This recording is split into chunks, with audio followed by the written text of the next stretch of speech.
السلام علیکم، میں ہوں واصف علی اور آپ دیکھ رہے ہیں یوٹیوب چینل۔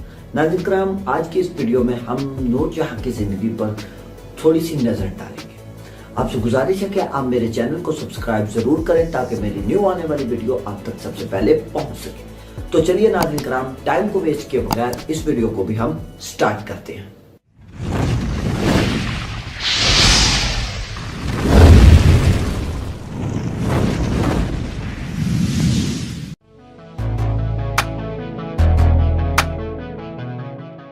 ناظرین کرام، یہ وہ زمانہ تھا جب لاہور کے گورنمنٹ کالج اور لا کالج کے نوجوان یا تو شیزان اورینٹیل جایا کرتے تھے یا پھر کانٹیننٹل میں جاتے تھے، اور یہاں پر وہ کھڑکیوں کے پاس بیٹھ کر گزرتی ہوئی لڑکیوں کو دیکھا کرتے تھے۔ بعد مرکزی سڑک پر فریدہ خانم اپنی لمبی کار پر نور جہاں کے ساتھ بڑی تیزی کے ساتھ نکلا کرتی تھی۔ دونوں آپس میں بڑا جگری دوست تھے، اور جب ان کی کار ان لڑکوں کے پاس سے گزرتی تھی تو سست ہو جایا کرتی تھی، تاکہ یہ دونوں معروف گلوکارہ ان لڑکوں پر دلچسپی سے نظر ڈال سکے۔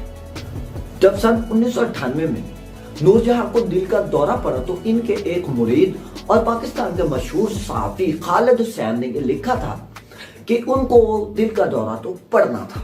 پتہ نہیں کتنے دعوے دار تھے اس دل کے، اور پتہ نہیں کتنی بار یہ دھڑکا ہوگا ان کے لیے جن کے لیے اس نے مسکرانے کی عنایت کی تھی۔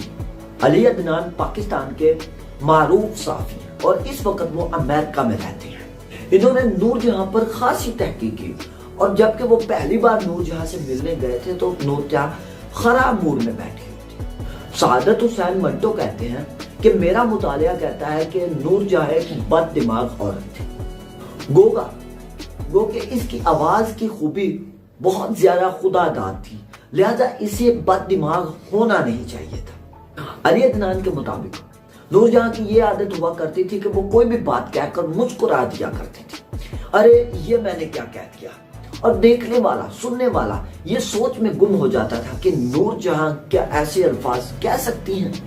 ناظرین کرام، تاریخ بتاتی ہے کہ جب نور جہاں اپنی ریکارڈنگ شروع کرتی تھی تو گھنٹے بھر کے اندر ان کی پیٹھ پر پسینے کے تبکے نظر آنا شروع ہو جاتے تھے۔ ریکارڈنگ ختم ہونے سے پہلے ہی وہ مکمل طور پر پسینے سے شرابور ہو جاتی تھی، اور وہ جس جگہ پر کھڑی ہوتی تھی وہاں سے بھی زمین گیلی ہو چکی ہوتی تھی ان کے پسینے کی وجہ سے۔ ناظرین کرام، کہنے کا مطلب یہ ہے کہ وہ گانے میں اپنے کام میں بہت زیادہ مشقت کا کام لیتی تھی اور اپنی ساری محنت اپنے کام میں لگا دیا کرتی تھی۔ ناظرین کرام، کہا جاتا ہے کہ 1978 میں امریکہ میں ہونے والے نور جہاں کے پروگرام میں بھارتی سفیر پران نویل خصوصی مہمان تھے۔ جب پروگرام کے انتظامیہ نے نور جہاں سے پران نویل کے شرکت کی اجازت مانگی تو نور جہاں نے جواب دیا کہ مجھے اس سے فرق نہیں پڑتا کہ وہ بھارتی ہے یا وہ پاکستانی ہے، شرط یہ ہے کہ وہ دکھنے میں خوبصورت ہونا چاہیے۔ اگر سامنے بیٹھا ہوا شخص بدصورت ہوگا تو خراب ہو جائے گا، جس سے گانا بھی خراب گایا جائے گا۔ ناظرین کرام، نور جہاں نے اپنی اس بلندی اور کامیابی کو حاصل کرنے کے لیے بہت زیادہ تکلیفیں برداشت کی تھی اور محنت کی تھی، اور اپنی شرائط پر زندگی گزاری تھی۔ ان کی زندگی میں اچھے موڑ بھی آئے اور برے بھی۔ انہوں نے شادیاں کی، طلاقیں بھی ہوئی، محبت کے رشتے نبھائے، نام کمایا، اور زندگی کے آخری لمحات میں بہت زیادہ تکلیف بھی اٹھائی تھی۔ خالد حسن نے ایک بار اس بات کا ذکر کرتے ہوئے لکھا ہے، وہ کہتے ہیں کہ ایک بار جنرل یحییٰ نے اپنے ساتھی سے کہا تھا کہ اگر میں نوری یعنی نور جہاں کو چیف آف دی سٹاف لگا دوں تو وہ تم لوگوں سے بہتر کام کرے۔ نور جہاں یحییٰ خان کو سرکار کہہ کر پکارا کرتی تھی، اور وہ یحییٰ خان کے بیٹے علی کی شادی پر گانے کے لیے بھی گئی تھی۔ بڑے اصرار کے بعد نور جہاں گانے کے لیے اس پروگرام میں گئی تھی، اور کہا جاتا ہے کہ بڑے دنوں کے بعد اس دن تاریخی نوٹوں کی بارش نور جہاں کے اوپر کی گئی تھی۔ ناظرین کرام، نور جہاں فیض احمد فیض کا بے حد احترام کیا کرتی تھی۔ ایک پروگرام میں، ایک تقریب میں ملکہ پکھراج نے کہا تھا کہ فیض احمد فیض میرے بھائی کی طرح ہے۔ جبکہ نور جہاں کی باری آئی تو انہوں نے کہا میں فیض احمد فیض کو بھائی نہیں بلکہ اپنا محبوب مانتی ہوں۔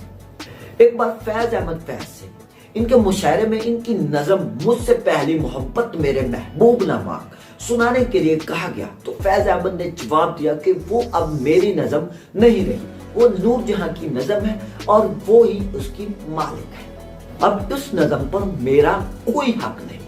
اپنے کریئر کی جوانی پر پہنچنے کے باوجود بھی نور جہاں کا انسانی اقدار میں ایمان کم بالکل بھی نہیں ہوا تھا۔ نور جہاں پر کتاب لکھنے والے اعجاز گل بتاتے ہیں کہ مشہور موسیقی کار نثار بزمی نے مجھے بتایا تھا کہ نور جہاں اپنے گھر میں ہی اکثر اپنے گانوں کی ریہرسل کیا کرتی تھی۔